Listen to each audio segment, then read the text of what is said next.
So let's have a lesson on this Allegretto. This is number 3 from Carcassi's Op.11. If you already have the sheet music, this piece is in quite a few collections, so just follow along with the video lesson for free. All my lessons on my YouTube channel are always free. But if you're interested, I do have a sheet music edition of all of Opus 11, which is 10 small works around the intermediate level. And they're really nice pieces, especially for their level. They have quite a bit of length to them, but they're certainly just at the intermediate. As you saw from that piece, most of the playing is around first position with a few little jumps up. Depending on what tempo you take, it could be early intermediate or intermediate. As long as your basic guitar technique is relatively under order, you're good to go. This is one of the nicer major key pieces from the collection. Lots of nice little suspensions and things like that, but not too much to talk about. It's pretty straightforward. There's a theme at the beginning.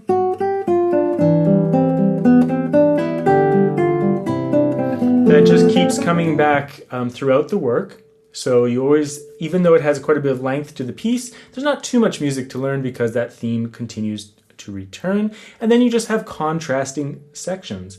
And each contrasting section has something different to it. So your main goal here is really just to play legato. I don't have any right-hand fingering in this piece, but as I do a walkthrough, I'll just point out a few little tiny parts, but for the most part, it's just regular alternating of the fingers on the upper voice and thumb for the bass. So besides that, just as legato as possible, try to keep your phrasing in order. The cadences are fairly clear in 4-bar phrases. But let's walk through and just talk about the piece as we go. You can use your 4th finger on that G if you want. I'd put 3. So even right at the very beginning, there's always this like non-chord tone, in this case a suspension. D, D, C. And you resolve that D to C because the key is in C and that C chord there. So it's all these nice suspensions everywhere. Same thing here. That G is a non-chord tone and it resolves to the F to make a little D chord there.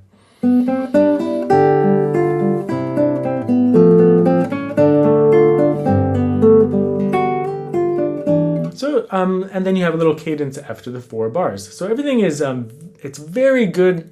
It's a very good example of classical era writing. You know, pretty straightforward harmonies, a little tiny bit of chromatic non-chord tones here and there, and lots of suspensions that sound very elegantly placed. So you just want to maintain that. So from the next phrase at bar 5.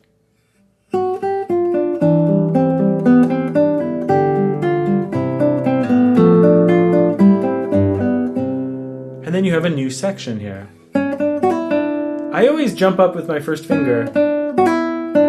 That way you can hold on to that note while you get the next thing. Keep the bass relatively soft here. That way it's not crashing through the texture. Same thing there. I do 1st finger so that you can just reach out.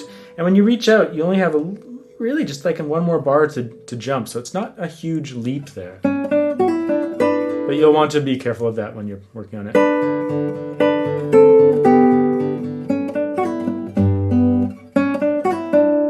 And then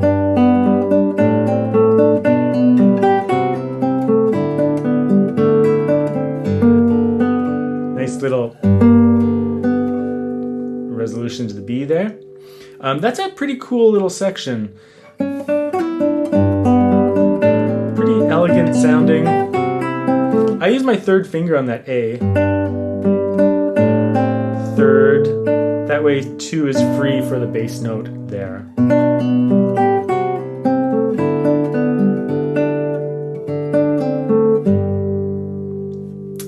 Pretty much I am fingering, but you just throw in the A finger whenever there's a leap, you know. I use it sometimes there.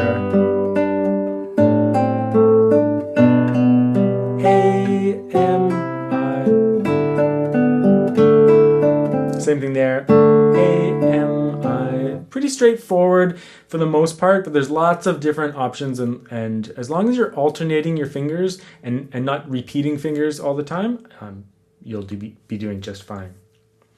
So at bar 21, that theme just comes back. So I'm just going to jump ahead to the next section, which is in 31. Here, I use my first finger afterwards, just to avoid like an awkward jumping of the fingers. If I use 2, I'd have to jump really quickly. Now, if you use 1, you have to shift into it or squeeze into it, so that's not ideal either, but you can choose which compromise you want to make. Either you're going to use your first finger and squeeze into that shape, or shift into that shape, or you're just going to jump your second finger over. So I'll leave that to you. Both, you just have to smooth it out as much as possible. So in bar 29, the pickup to that phrase, I use I, M, I, P, M, A, PM, A. That's just one spot that I kind of worked out the fingering, but there's other fingerings you could use. I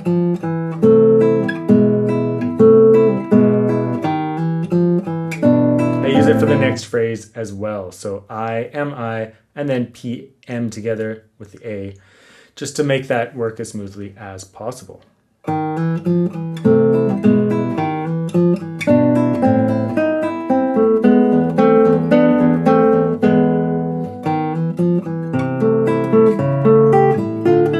I do this in third position. Carcassi didn't, but I think it's a much smoother fingering coming out of second position, third.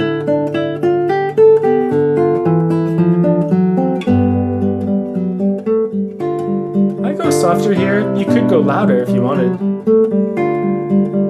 I just wanted to build. I wanted to build through this.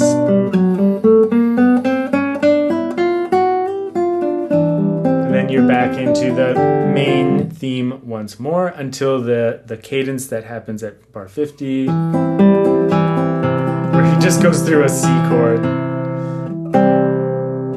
Really, the cadence at the end of bar 50 is the end of the piece. That's the end of the piece. And then he throws this fanfare in. But you really want to feel that that downbeat of bar 50 to be the cadence and the end of the piece, and then just throw that C, which is just an arpeggiated C chord, just throw that in at the end as extra. But if you're going to do any rid or setup of the cadence, that's the end of the piece, really. So a really nice, elegant work in the classical era style, and just with a repeating theme and some contrasting sections. So it's a really great intermediate work, and I'm really happy I found these Opus 11 pieces.